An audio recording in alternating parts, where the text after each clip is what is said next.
When I came to Eckhart, there was a trust, and there was a sense.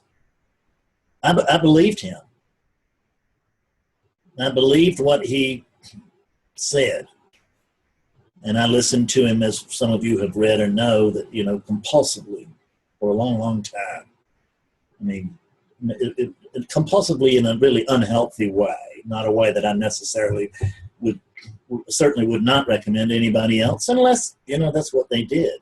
That's what I needed to do. I know because it's what I did, and I also know because it worked. So rather than trying to figure out, rather than immediately judging everything he said from an egoic standpoint, such as, well, I'm not sure that that's right. I'm not sure that that is. I started from the other side. I came from the standpoint that he's telling me the truth, and I don't understand it. I don't know what he's saying, but I know he wouldn't say it to me if it wasn't true. He just wouldn't do it. And at least he believes it's true. And if he believes it's true, the odds of him being right over me being right are pretty overwhelming. So if I'm going to throw my hat in the ring, better to throw my hat in the ring with this guy and have him prove me wrong than keep my hat in the ring with me, where it's been for 24 years and I've not had the breakthrough I'm looking for. So, and everything changed so that when rather than trying to maintain my position and being overruled by, I see now, thank God, I started trying to figure out how can I understand what he's saying? How can I get on board with him? And I will tell you that I did something that is also not something we do much of anymore, which is I really went deep. I mean, Eckhart was the thing that, he was the new thing for me, because I just thought Zen was it. And I hit the Eckhart and I went, wow, there's something else here. I didn't know it was the same thing in two different dresses, but that's the way, that's the truth of it.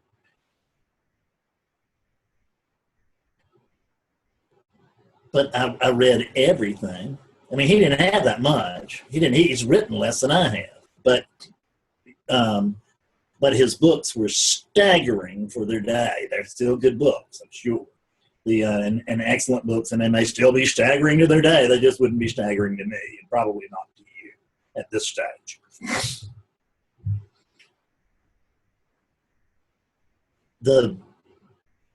I listened to everything, and I was poor as a rat. I used to have to go out and he wasn't Eckhart Tolle yet. He was some little guy on the internet that I've been told about. I mean, he had The Power of Now out, but it wasn't a bestseller. It couldn't be found in Columbia, South Carolina.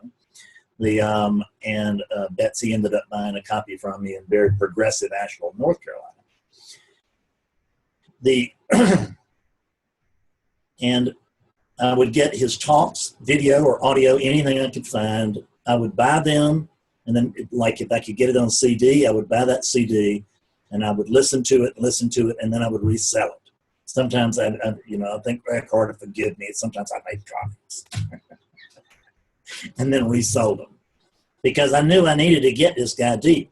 Recently, I had a wonderful experience, and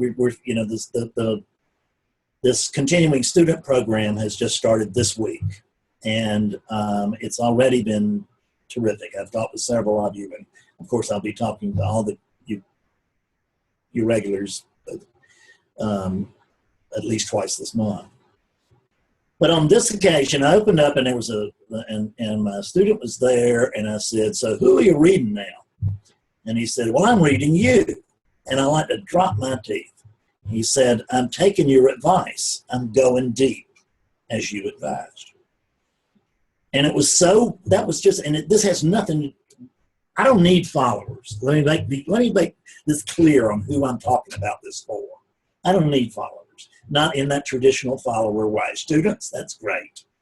But friends, that's great. followers, I don't think I could stand much of that. I don't, my ego just, I'd become worthless in pretty short order. So I'm not trying to win you over for the sake of anything that's happening here. And what I'm trying to do is take you to something that you may find helpful in your study and practice of this path.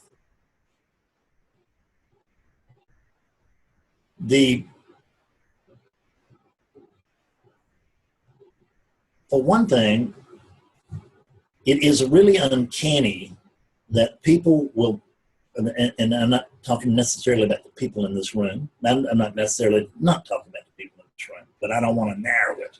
I'm talking about everybody that I talk to. There's nothing exclusive about this room in this conversation, one way or the other. And that people will pay excellent money to talk to me and to find out how it's seen over here, if you will. And then they defend their own position tooth and nail. It's okay with me if that's what you want to do. It's your money, and it's not the way I want to spend my time indefinitely. But why would you go to the doctor, and when he tells you that, well, the problem is that you have a sore throat? Oh, no. I've already looked into that. Thanks. I mean, or this is, and you should take this prescription for it. No, that won't work. You got anything else? I mean, I know because my friend tried that and didn't work for him. Or I tried that, but not exactly that way. When I bring up something and say, so, and here is the truth of it,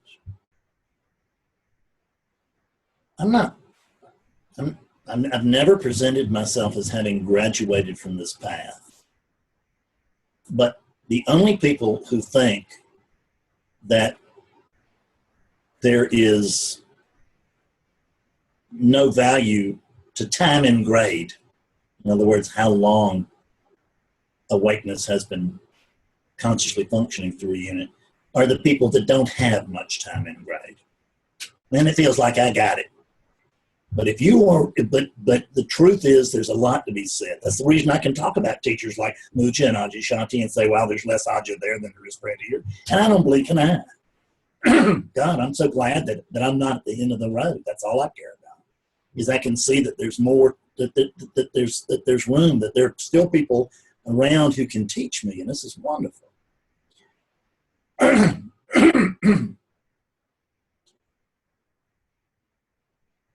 But I'm not gonna argue with them. If I catch myself arguing with my teacher, I'm catching a fool. You get this? That doesn't mean that you agree with everything I say. But rather than arguing, try to just see if there's not some merit to what I'm saying. In other words, and this sounds real funny, but pretend I'm telling you the truth. Pretend I actually do know what's going on here. It would do you a world of good. And the reason I say that, Nisargadatta talked about, he said, well, they say, how did you wake up? Well, I just believed my guru. I mean, he told me what to do. I did it for 3 years. There was, the awakening, and that's that. And if I were to go into a room full of non-dual students and suggest that today, they'd throw bricks at me. It's because it's such an intellectual thing. And I don't want to surrender intellectually to the guru, to that intellect over there. But if you come here for intellect, you've come to the wrong room. I mean, there's a fair amount of it over here, but there's nothing compared to what I even know that some of you have. My God, you're doctors and lawyers and Indian chiefs. I'm just a guy, right? I got no credentials at all. And, it's absurd that this is the teacher, but we're stuck with it, right? So we also tend to go shopping in the spiritual marketplace.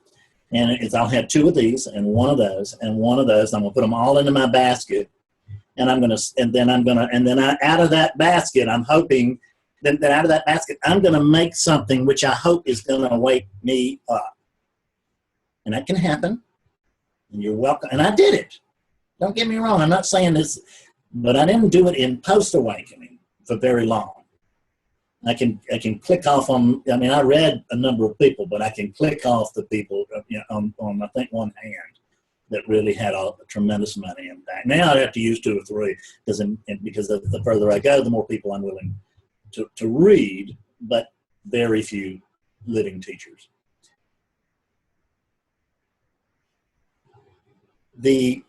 There's so much available when, and I'm not even an old timer like some of you are. I mean, I was on the Zen path for a long time, but there was no internet.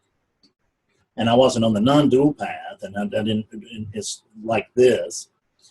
And the internet has brought you an overwhelming amount of resources.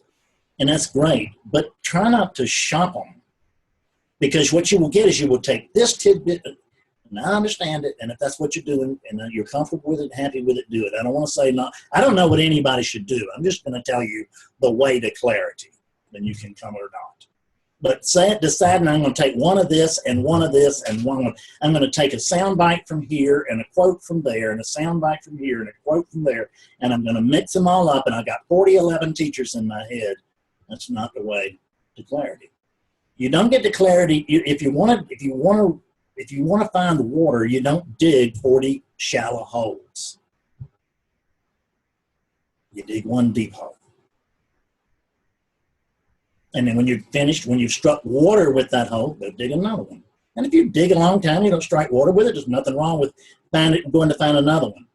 And you can be unfaithful on the side. It's okay. But try to go with, and if it's not me, that's okay too.